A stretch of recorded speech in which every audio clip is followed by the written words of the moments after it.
বৰ্গ আমি প্ৰতিদিনেই কোনো নহয় কোনো এটি শাৰীৰিক সমস্যাৰ সন্মুখীন হওঁৱেই যাৰ মাজত ৰৈছে কিছু অত্যন্ত সাধাৰণ যেন লগা ৰোগ আৰু এই সাধাৰণ যেন লগা ৰোগবোৰক আওকাণ কৰাৰ ফলতেই আমাৰ মাজৰ কোনো এজনে হয়তো সুদূৰ ভৱিষ্যতে গৈ কোনো এটি জটিল সমস্যাৰ সন্মুখীন হ'বলগীয়াত পৰে তেনে এনে ধৰণৰ সৰু সুৰা সমস্যাৰ পৰা আৰম্ভ কৰি ডাঙৰ ডাঙৰ সমস্যাকো সমূলি দেহৰ পৰা নাশ কৰিব পাৰে একমাত্ৰ প্ৰাকৃতিক কিছু উপাদানেই উদাহৰণস্বৰূপে আপোনালোকে এই ভিডিঅ'টিৰ দ্বাৰা দেখা পাইছে আদা আৰু মৌ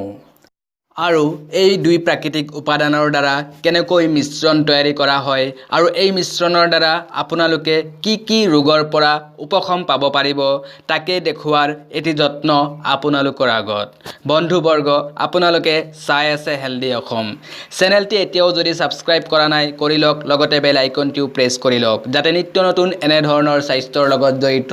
আপডেটবোৰ পাই থাকে তেনে বলক ভিডিঅ'টি আৰম্ভ কৰোঁ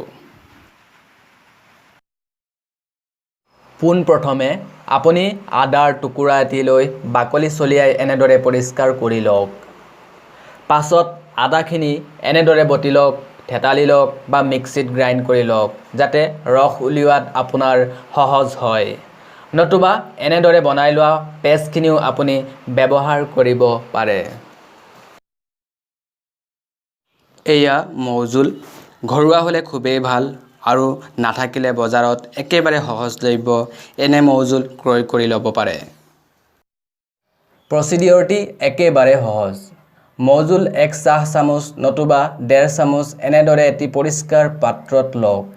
লগতে সম পৰিমাণৰ আদাৰ ৰস নতুবা বনাই থোৱা পেষ্ট লওক আৰু তেতিয়ালৈকে ইয়াক এনেদৰে লৰাই মিক্স আপ কৰক যেতিয়া পৰ্যন্ত ই এটি আকাৰ লৈ নলয়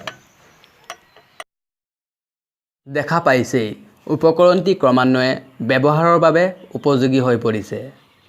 তৈয়াৰী হৈ পৰা এই সামান্য যেন লগা উপকৰণটি আপুনি ভাবিব নোৱাৰা কিছু কাৰ্য আপোনাৰ দেহত ই কৰিব পাৰে তেনে আহকচোন জানি থওঁ এই উপকৰণটি আপুনি কি ৰোগত ব্যৱহাৰ কৰিব পাৰিব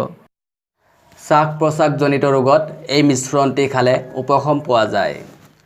ভাইৰেল জনিত ৰোগ যেনে ধৰক চৰ্দি কাহ মাত বহি যোৱা বা অনেক সময়ত বুকুত কফ বহি যোৱা আদি ৰোগত এই উপকৰণটি ব্যৱহাৰ কৰিলে উপশম পাব ই বমিৰ ভাৱ দূৰ কৰাৰ লগতে বমিও ৰোধ কৰে